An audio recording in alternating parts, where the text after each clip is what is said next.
Think you know all the hidden gems of the 70s rock scene? Think again. Let's dive deep into the bands that rocked hard, had incredible musicianship, but somehow faded into obscurity. Yet they deserve way more love than they ever got.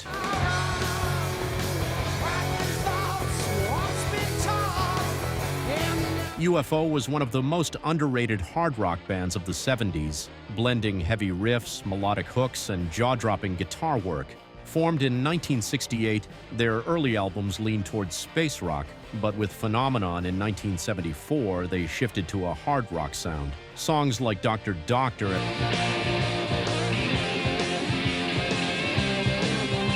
Rock Bottom showcased the incredible talent of guitarist Michael Schenker, whose blistering solos influenced future rock legends like Kirk Hammett of Metallica.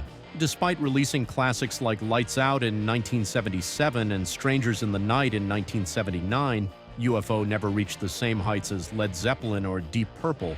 Constant lineup changes and management struggles kept them from superstardom. Yet their legacy lives on through their influence on the new wave of British heavy metal movement. A true unsung hero of 70s rock, UFO deserves far more recognition.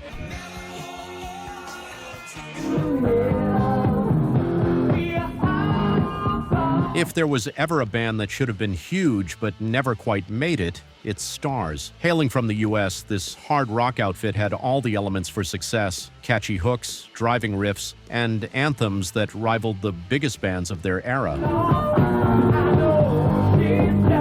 Their 1976 self-titled debut introduced them with a bang, featuring tracks like Detroit Girls and Pull the Plug, showcasing a mix of gritty hard rock and melodic songwriting. Their follow-up albums, Violation, 1977, and Attention Shoppers, 1978, refined their sound, blending glam, power pop, and straight-up rock and roll. Songs like Cherry Baby had the potential to be massive radio hits, but Starz never got the same promotional push as their contemporaries like Aerosmith or Cheap Trick. Despite their lack of commercial breakthrough, Starz had a cult following, and their influence can be heard in bands like Mötley Crüe and Poison. They were pioneers of what would later become the hair metal movement, but the timing just wasn't in their favor. If you love hook-heavy, energetic 70s rock, Starz is a band you need to revisit. Just give me more. I'll make a minute off the floor. The Dictators were the band that should have been huge but never quite fit in anywhere. Blending hard rock with a sneering punk attitude, they were loud, brash, and way ahead of their time. Formed in New York in the early 70s, they played like a mix of the Stooges and early Ramones, but with a dose of humor and absurdity. Their 1975 debut, Go Girl Crazy, was a riot. Songs like Two Tub Man and Weekend had the energy of punk before punk was even a thing. So why didn't they make it big? They were too raw for mainstream rock and too rock and roll for the punk elite. Later albums like Manifest Destiny in 1977 proved they had the chops, but success remained out of reach. Still, their rebellious spirit shaped punk's future, even if they never got their due.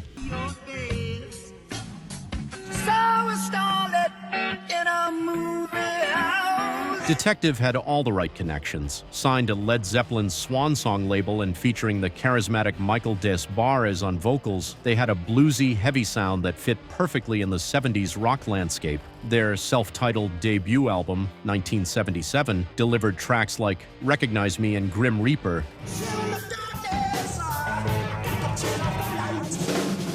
songs dripping with swagger and soulful intensity. Their sound was a mix of Zeppelin-style power, Bad Company grooves, and a touch of Deep Purple's bluesy grit. Despite their immense talent and industry backing, Detective never broke through. Maybe it was because they arrived at a time when arena rock was already packed with legendary names, or maybe they lacked that one signature hit to push them over the edge. Detective had everything a rock band needed: an electrifying stage presence, a tight, hard-hitting sound, and that gritty, soulful voice from Des Barres that could command any audience. Des Barres later became more famous as an actor, but Detective's music remains a hidden treasure. They deserved better back in the day, and they still deserve more love today. Before we dive into the Feelies, you know what would give me that ultimate feeling? Watching this channel hit 1,000 subscribers in record time, just putting it out there.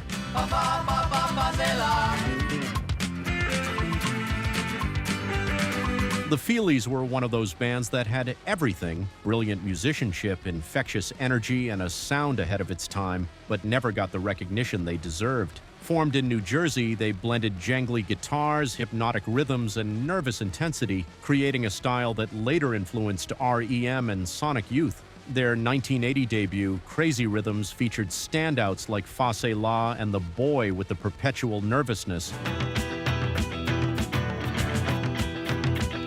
Full of frantic strumming and relentless grooves. So why didn't they break big? They were too quirky for mainstream rock and too early for the alternative boom of the 80s. After a long hiatus, they returned with The Good Earth in 1986, with tracks like Slipping, Into Something, showcasing a mellower but still unmistakable sound. While they never became a household name, their legacy lives on in the DNA of indie rock.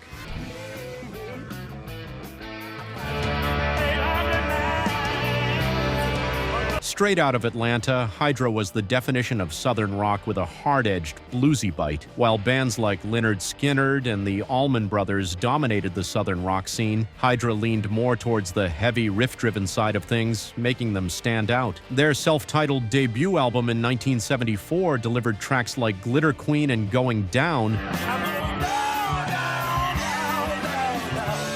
both of which showcased their powerful mix of blues, boogie, and no-nonsense rock and roll. Led by Wayne Bruce's gritty vocals and Spencer Kirkpatrick's searing guitar work, Hydra had all the makings of a band that could have been massive. They followed up with Land of Money in 1975 and Rock the World in 1977, albums packed with heavy-hitting anthems that deserved way more attention than they got. Unlike their southern rock peers, Hydra didn't chase radio-friendly ballads or commercial hits. They stayed raw, loud, and uncompromising. That made them a cult favorite but kept them from mainstream success, a southern rock powerhouse that deserved more recognition.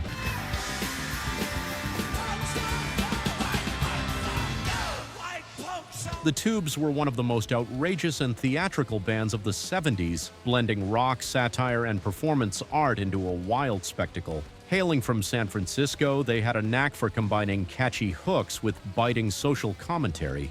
Their 1975 debut album featured White Punks on Dope, a sarcastic, over-the-top anthem about privileged youth, which became a cult favorite. Despite their talent and originality, mainstream success was elusive. They were too weird for classic rock radio, yet too musically sophisticated for the punk scene. They finally broke through in the 80s with She's a Beauty, but by then, their earlier rawer sound had been overshadowed. Other classics like Mondo Bondage and What Do You Want From Life showcased their fearless creativity. The Tubes never fully disappeared, but their wildest, most inventive years remain criminally underrated.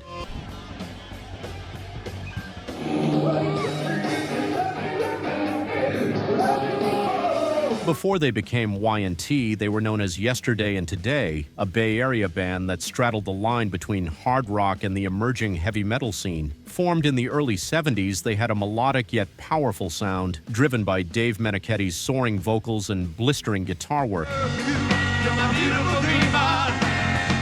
Their self-titled debut album in 1976 and follow-up Struck Down in 1978 were packed with high-energy, hook-filled tracks like 25 Hours a Day and Earthshaker,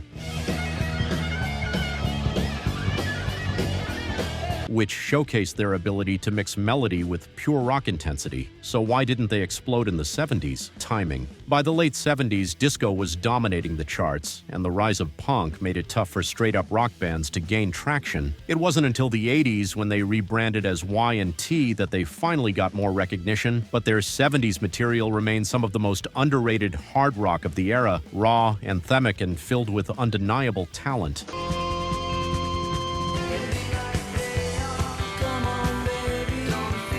Blue Öyster Cult had everything a great 70s rock band needed: haunting melodies, blazing guitar work, and an air of mystery. Known for their mix of hard rock and cryptic sci-fi-inspired lyrics, they created some of the most unique rock anthems of the decade. Their 1976 classic Don't Fear the Reaper became their signature song, with its eerie atmosphere and unforgettable guitar riff. Other standouts included Burnin' for You, Godzilla, and Astronomy, each packed with heavy riffs and anthemic choruses. Despite their talent, they never reached the superstardom of contemporaries like Led Zeppelin or Aerosmith. They were often labeled too intellectual for hard rock fans and too heavy for mainstream audiences. Still, their dark, poetic approach to rock left a lasting impact, influencing metal and alternative bands alike. Blue Öyster cult may not have ruled the charts, but they built a devoted cult following that remains strong today.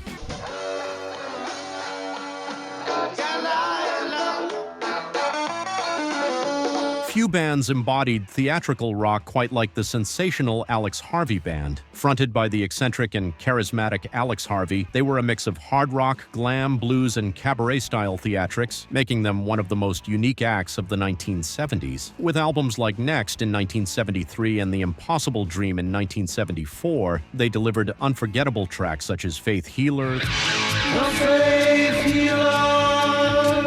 the Hot City Symphony, and their iconic cover of Delilah. They had all the talent and originality to be huge, but their quirky theatrical approach was a bit too left field for mainstream rock audiences. In an era dominated by straightforward hard rock and stadium anthems, their offbeat style made them cult heroes rather than chart toppers. Still, their influence on future artists, from punk rockers to alternative acts, proves they were far ahead of their time. Wild, unpredictable, and utterly brilliant, the sensational Alex Harvey band remains one of rock's great hidden gems.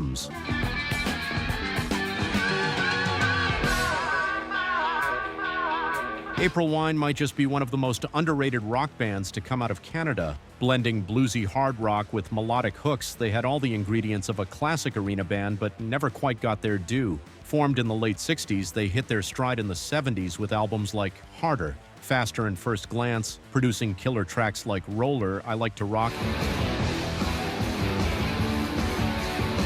and Say Hello. Despite their polished sound and radio-friendly anthems, they struggled to break through internationally. They had some success with Just Between You and Me in the early 80s, but they were often overshadowed by bigger names in the rock scene. Those who discovered them, however, knew they had something special: tight musicianship, powerful vocals, and songs that deserved more recognition. For those who love pure, no-frills rock, April Wine is a hidden gem.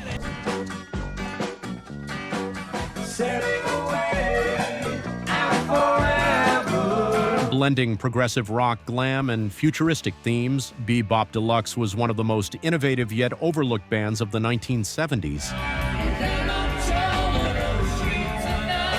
Led by the brilliant Bill Nelson, they combined intricate guitar work with sophisticated songwriting, crafting albums that felt both ahead of their time and rooted in classic rock energy. Their 1976 album Sunburst Finish remains a masterpiece, featuring tracks like Ships in the Night and Fair Exchange, a mix of rock, jazz, and futuristic soundscapes. So why didn't they break bigger? Part of the problem was their refusal to fit neatly into a single genre. They were too melodic for punk, too experimental for mainstream rock, and not quite full-fledged prog. As a result, they remained a cult favorite rather than a commercial powerhouse. But their impact is undeniable. Bill Nelson's guitar work was nothing short of spectacular, and Bop Deluxe created some of the most forward-thinking rock of the decade, a true unsung hero of 70s rock.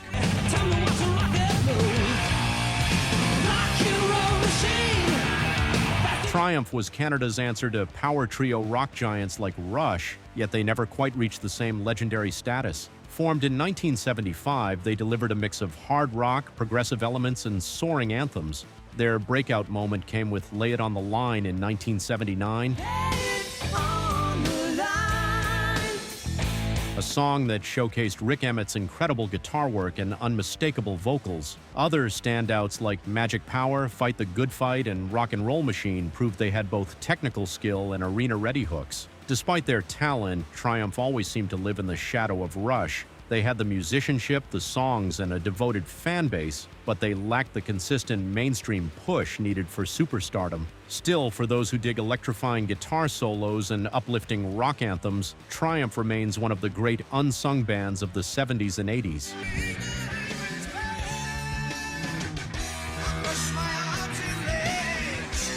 Angel was a band that looked like they came straight out of a rock and roll fantasy, dressed in all white with a stage presence as theatrical as their sound. Discovered by Gene Simmons of Kiss, they were signed to Casablanca Records and positioned as the anti-Kiss, flashy, melodic, and mysterious. Their self-titled debut in 1975 introduced their signature blend of progressive pop rock and hard-hitting riffs, with songs like Tower showcasing their larger-than-life sound. Despite their immense talent and showmanship, Angel never reached the superstardom that seemed destined for them. Some blame poor marketing, while others point to the fact that they were simply ahead of their time. Their fusion of progressive rock, glam, and heavy metal didn't fit neatly into one box, and radio stations struggled to place them. Still, Angel's influence can be seen in later glam and power metal bands. They were a band of pure spectacle and ambition, and their music remains a hidden treasure of the 70s. Drink 2 or 3 cards. Root Boy Slim and the Sex Change Band were as bizarre as their name suggests. A wild bluesy rock outfit fronted by the eccentric Root Boy Slim, a Yale-educated madman with a knack for satirical tongue-in-cheek lyrics. Their 1978 debut featured Boogie Till You Puke, an outrageous party anthem that became an underground favorite. Other songs like Dare to Be Fat and You Broke My Mood Ring showcase their offbeat humor and funky groove-heavy rock. Despite their cult following, mainstream success was never in the cards. Their blend of blues, funk, and comedy rock was too weird for radio and too raw for mass appeal. Root Boy's wild onstage antics and unpredictable behavior only added to their outsider status. Though they faded into obscurity, their fearless approach to rock and roll remains one of the strangest and most entertaining footnotes in 70s rock history.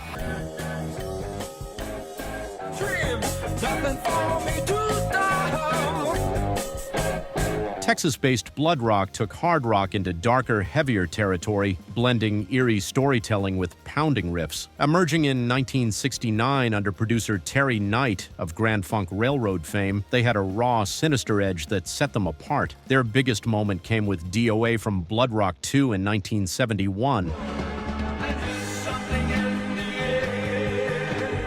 A chilling song told from the perspective of a plane crash victim. Its eerie organ melodies, haunting vocals, and morbid lyrics made it one of the most unsettling songs ever to hit the Billboard Hot 100. But despite this success, Bloodrock's shift toward a more commercial sound in later albums alienated fans. Lineup changes and shifting rock trends also played a role in their decline. By the late 70s, they had faded from the spotlight. Still, Bloodrock deserves recognition for their fearless approach. They were one of the first American bands to bring a doom-laden heavy rock intensity that would later influence metal and hard rock acts alike.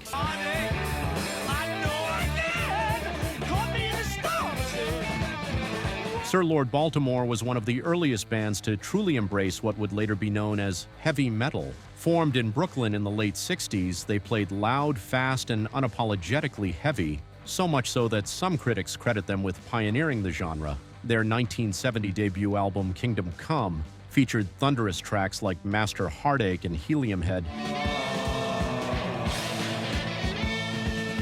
filled with blistering guitar work and relentless drumming.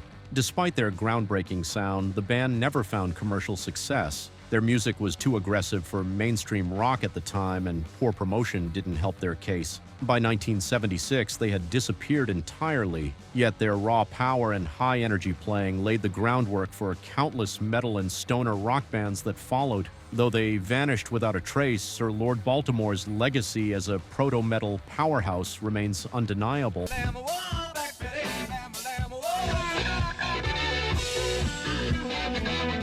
Most people know Ram Jam for their 1977 hit Black Betty, a thunderous riff-driven reworking of an old folk tune. But they were far more than a one-hit wonder. Formed by guitarist Bill Bartlett, their debut album was packed with high-energy rockers like Keep Your Hands on the Wheel and Too Bad on Your Birthday, blending bluesy hard rock with raw intensity. Their follow-up, Portrait of the Artist as a Young Ram in 1978, featured even tighter songwriting and heavier riffs, proving they had staying power. So why didn't they break bigger? Bad timing and industry setbacks. With punk and disco dominating, blues-based hard rock was struggling for airplay. Add to that poor management and label issues, and Ram Jam never got the momentum they deserved. Despite their short-lived career, Ram Jam's raucous, high-energy sound left a mark. They weren't just about Black Betty, they were a full-throttle rock band that should be remembered. Move the way we do. There'll be thousands of us. Thousands of gods, thousands. The Godz were the definition of rough and rowdy, no-nonsense rock and roll. Hailing from Columbus, Ohio, they had a biker rock aesthetic and a rebellious attitude that made them stand out. Their 1978 self-titled debut, released on Casablanca Records, was packed with gritty, fist-pumping anthems like Gotta Keep a Runnin' and Candy's Going Bad. Capturing the raw energy of the underground hard rock scene. Despite their potential, the Godz never broke through. Their music was too gritty for mainstream radio, but lacked the polish needed for commercial success. Casablanca was more focused on disco at the time, leaving the band with little label support. By the early 80s, they had all but disappeared. Still, their raucous, freewheeling rock lived on through a dedicated cult following, proving that the Godz were never about fame, they were about pure, unfiltered rock and roll.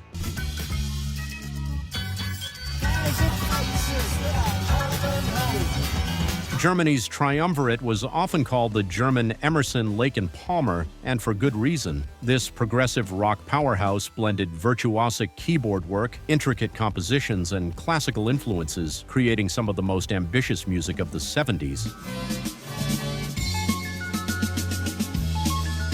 Led by Jürgen Fritz, their album showcased dazzling musicianship, particularly on Illusions on a Double Dimple in 1974.